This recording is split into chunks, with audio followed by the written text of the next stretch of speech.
Hi, I'm Skip Barlow, and I want to welcome you to our cooking show, What's Cooking on the Cape. During our cooking show, we're going to go to many different places and look at a lot of different species and how to catch shellfish and how to find shellfish and how to find fish. And I want to share with you that a lot of observations that I've made during my very long, lifelong career as a coastal inshore fisherman. We may even sometimes go out of state and fish other places just to see what things happen there. I've been doing this for a long time. I really enjoy sharing our knowledge and our recipes and our schemes to catch shellfish with the general public, and I hope you enjoy it. So we're gonna hop in our old junk truck here, and we're gonna take off, and we're gonna go see what we can find out.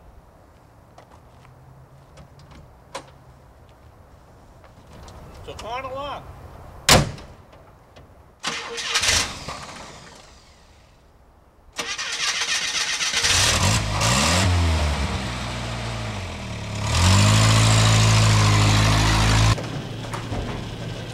Today we're going to look at the changes in the coastal habitat. But first we're going to look at this aquarium. This aquarium is an environment, it's a constant environment in which fish can live. It's a controlled environment. Yet out in the wild, it's not a controlled environment. This environment has a little compressor that compresses the same air that we breathe, and it bubbles up through the water column and provides aeration for these fish. Without it, the fish wouldn't live. If we were to take this air that's being compressed and substitute exhaust gases from an internal combustion engine in a very short period of time, all these fish would die. And we're doing this in a way in the coastal habitat, and we'll talk a little bit about that today.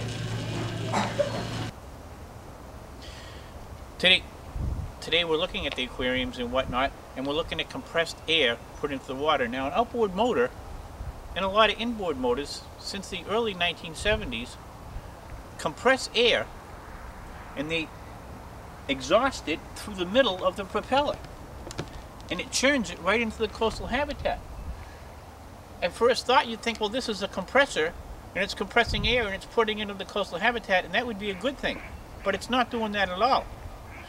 What it does is it compresses air, and then when it explodes in the engine, it burns up all the oxygen, and all we're putting into the coastal habitat is exhaust gases.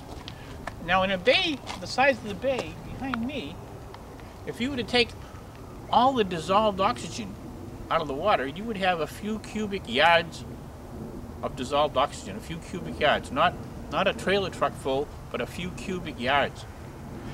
This puts hundreds of cubic feet per minute it churns into the coastal habitat.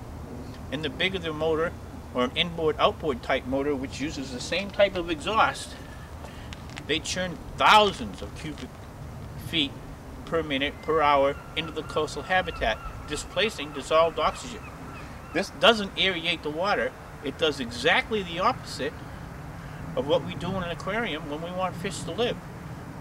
So, as I see it, we're unintentionally killing the coastal habitat. The coastal habitat on its own generally aerates itself and produces its own dissolved oxygen. But we're displacing that with exhaust gases, and this is a big problem. And we'll follow how they actually get churned into the coastal habitat today while we go scalloping. Alright, what you do when you base scalloping is, or what I do, is I tow 5 dredges, one behind the other. The first dredge would be out at 30 feet, and the next dredge behind it, dredges of 5 foot long, would be 6 foot away from the first dredge, or 1 foot away. So the first line would be 30 feet, the next line would be 36, and the next line would be 42. Each line consecutively 6 foot longer than the one in front of it. This keeps the dredges from running over each other. I'll hold up the dredge and explain to you a little bit about it. Once I'm finished explaining, I'm going to take the boat and I'm going to ride out, and my camera person is going to sit on the pier, and I will throw the dredges over and start to tow them. What I want you to particularly notice is that the exhaust from the motor and how it's churned into the water. When the exhaust comes out of the motor into the hub of that propeller, it's very hot. And when it hits the water, it cools off, it contracts immediately, and it doesn't necessarily come to the surface and dissipate. Some of it actually stays within the water column. Over a period of years, there appears to be some buildup. This is what the dredge looks like. It's about 5 foot long. It has twine on one side, and it has chain on the other side to keep it from wearing out on the bottom.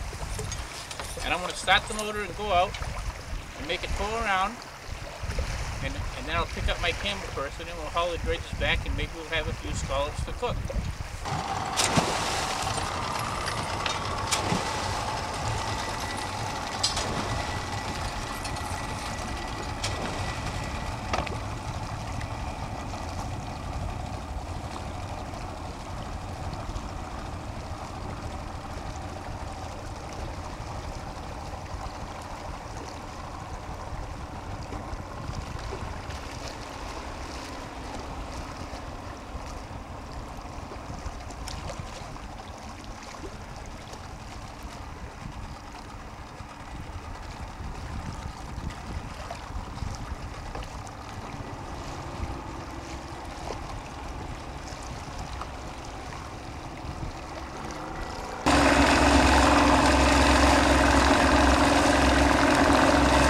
The exhaust gas being churned right into the coastal habitat.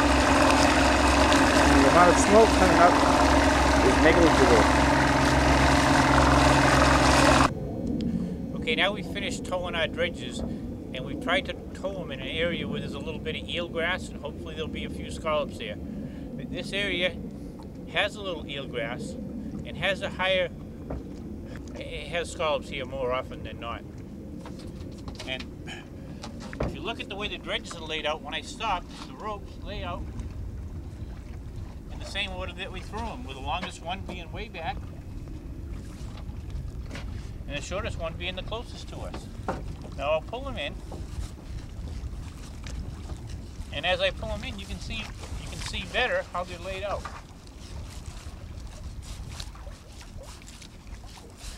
Now the two longest ones I'll tie on a cleat, and the closest to me I'll pull up.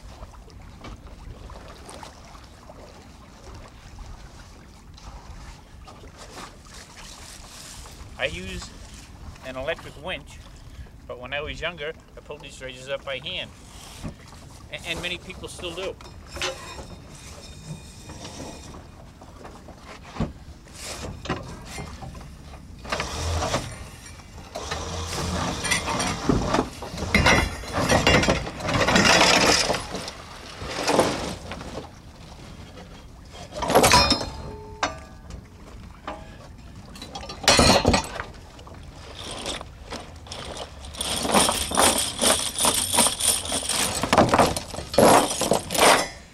Okay, we'll take a look and see this.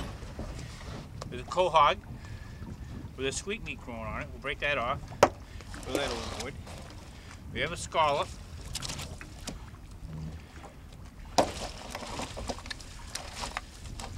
Another scallop. And these scallops are kind of small. Right now it is the middle of January, so we got 4 scallops in our front dredge. How you tell a seed scallop from an adult scallop is that the adult scallop has what's called a well-defined growth ring, and you can see the growth ring on that scallop right there. Now on this scallop right here, you don't see a growth ring, and that's a big seed scallop, so we'll throw that back.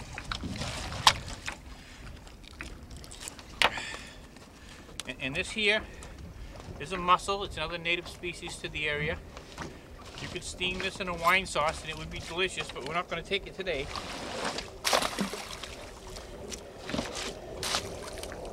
We'll pull out of the dredge, see how we do.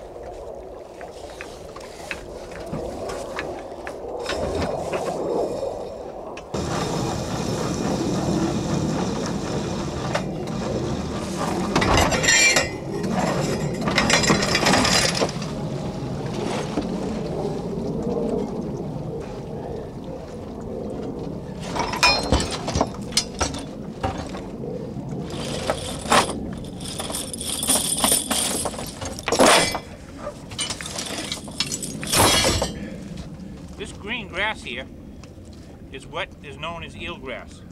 And this eelgrass is very short and has died off. And as you can notice along the beach here, there's a lot of what's called seaweed along the rack line, which is the line along high tide mark. And that's just eelgrass that died off this fall, and it washes up on the beach. It's natural. It dies every year, and late in the winter, the grass is very short. And it's easy to catch the scallops later on in the winter when the grass is real short. There isn't a lot of places where eelgrass exists now. About 80% of the eelgrass beds on the eastern coast of the United States have died.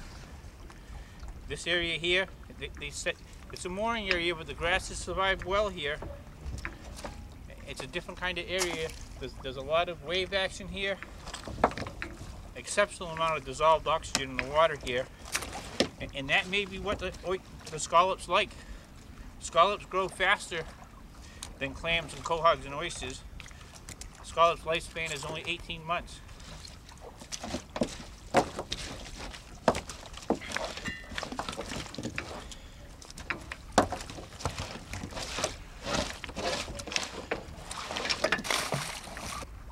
Okay, we're going to haul our last scallop dredge. We've got about a dozen scallops, which is enough to take home and show you how to shuck them and cook some and eat some.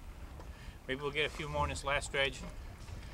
This wouldn't be a good area for a commercial scalloper to come to, but when you can catch a dozen or so, that's a third of a pound or a quarter of a pound. That's a significant amount to stay on and catch to have something to eat, and that's what we intend to do. All right, we're going to shuck the scallops now. As I had said earlier, this is a well-defined growth ring. This would be how big the scallop grows in the first growth season, which is from July till December, when they're their first year. And then in the second year, in the spring, they'll start growing again, and they'll grow this much from usually about the beginning of April till the next April when they die. Right now it's January, but by April and May, the scallop will be, his lifespan will be gone. He'll be done, he'll die. So you hold the scallop dark side up. It has a light side and a dark side. The dark side has a lot of algae growing on it.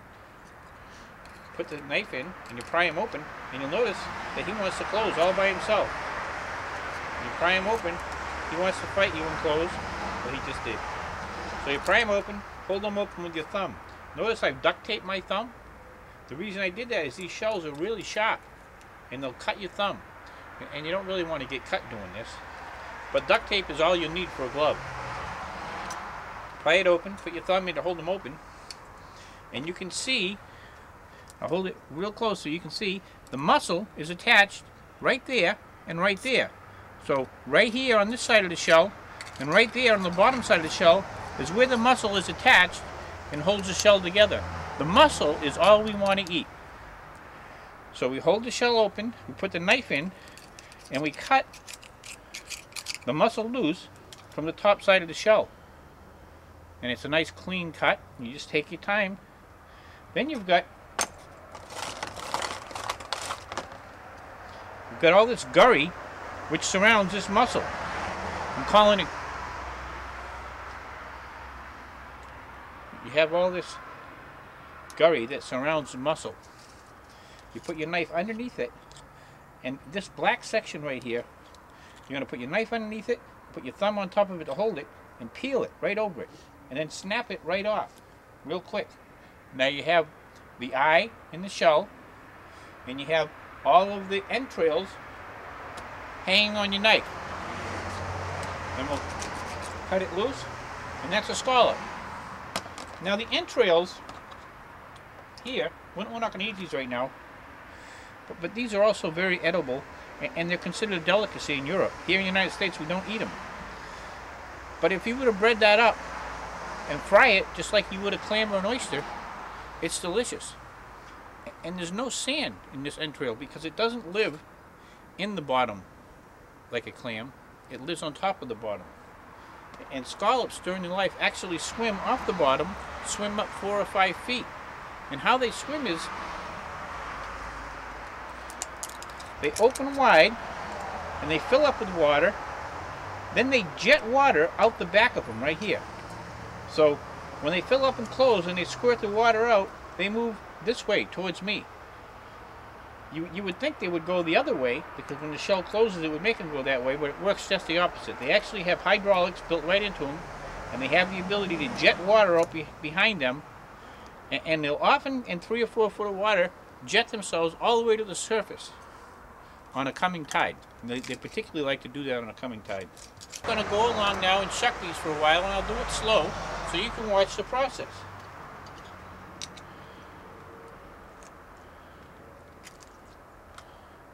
And you got to remember, it has to snap quick.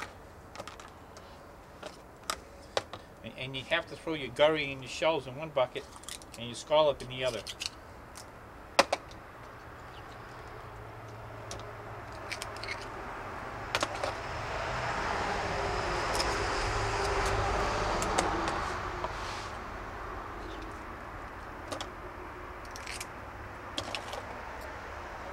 Remember, dark side up. Pry them open, put your knife in, put your knife underneath, snap it right up. Really takes a lot of practice, and it looks really easy. But if you were to be doing this, not as easy as it looks. A lot of people, when they first open scallops, they'll cut it right in half in the middle. Then they think they have 2 scallops, but they don't. They have 1 scallop cut in half.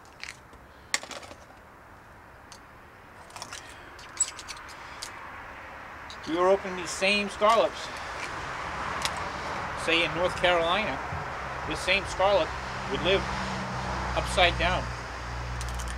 These scallops here live on 1 valve or shell. That's what this is called. It's a bivalve. It means there's 2 shells. Up in this hemisphere, up in New England, the scallop lives this side up. But and it spawns with the water temperature rising. But once you get south of New Jersey and Delaware, the scallop, same scallop, would live this side up. This would be the dark side.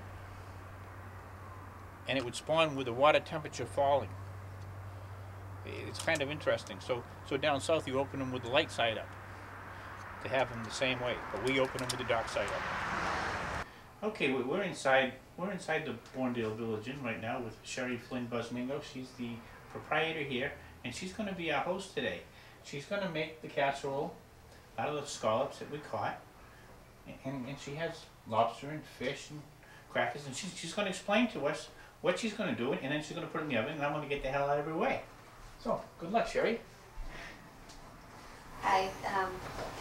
First you put in a layer of fish, about a cup.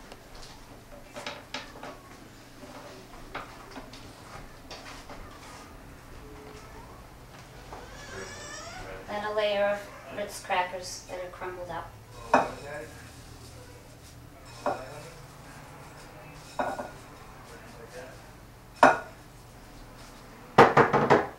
Dash of pepper sprinkled around, and a dash of salt. Some butter.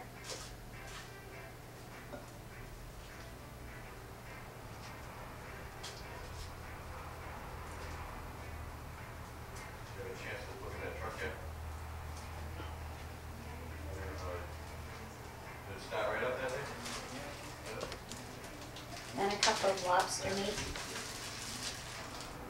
What did you take the other day when you Yeah, place it off my truck and put it on the road out here. I didn't even, you can't see it from there, I didn't even know today was the first time. Oh, yesterday was the first time.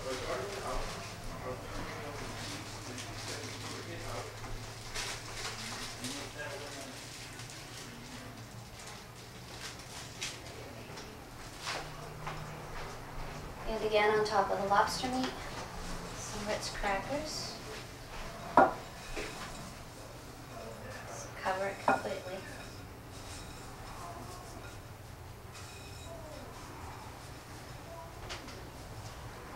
And some pepper.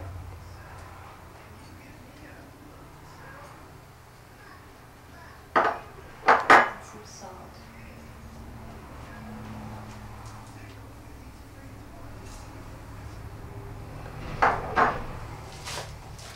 one cup of scallops.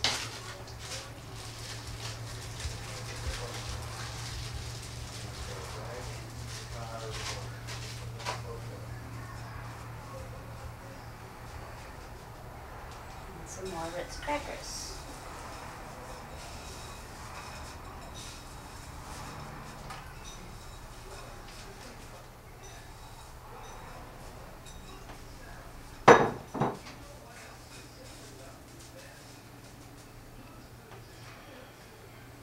Butter.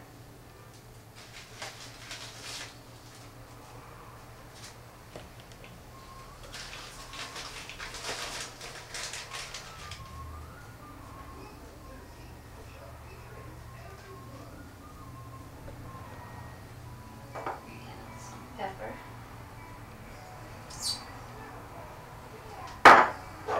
Salt.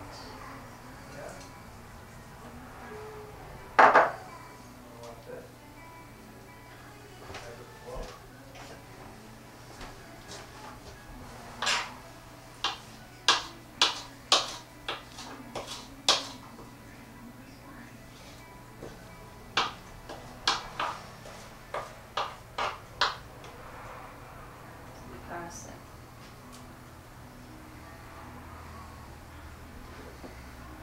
And then you pour half a cup of sour cream and a half a cup of half and half. It's mixed together already. Over the top.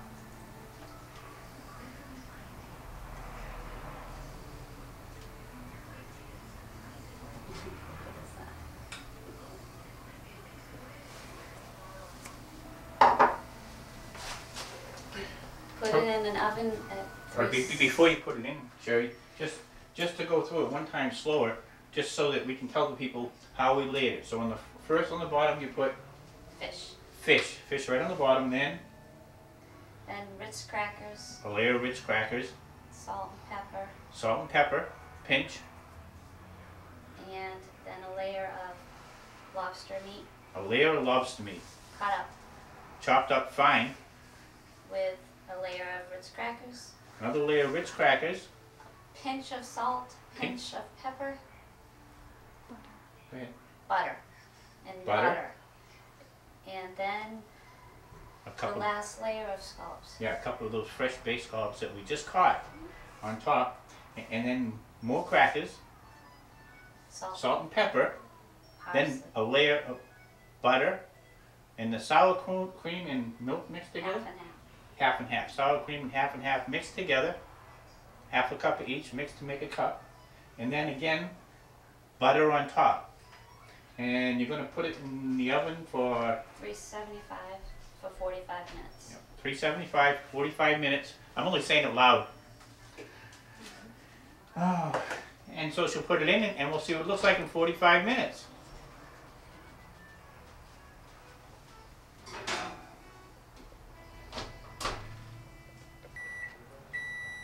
Alright, so the oven's beeping, and Sherry's going to open the oven up, and we're going to take a look at this wonderful casserole.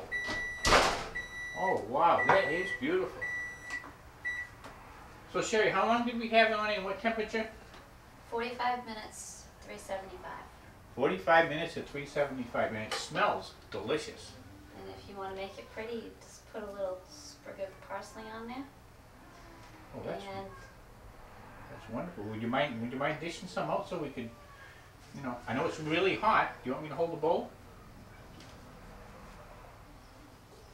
And I'll hold the plate.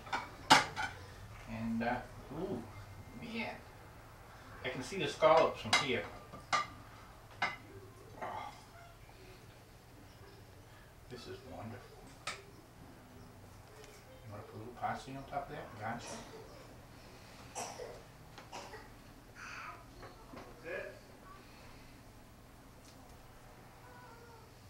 Yeah.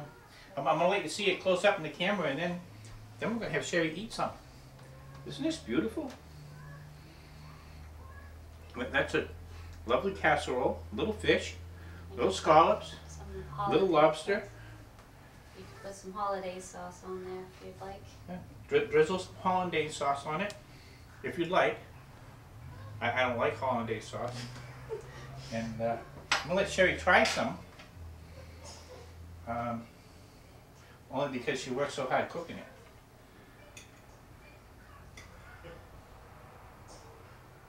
She's smiling. I can't thank you enough for letting us use your kitchen and helping us cook and prepare and showing us your wonderful recipe. I hope we'll get to do another show with you in the near future. I understand you'd like to do some quahogs, and maybe on the next show I'll go out and catch some quahogs, and we could bring them back here and Sherry could show us some of her recipes for cooking quahogs. Would you mind? No. Okay, thank you very much. You're welcome.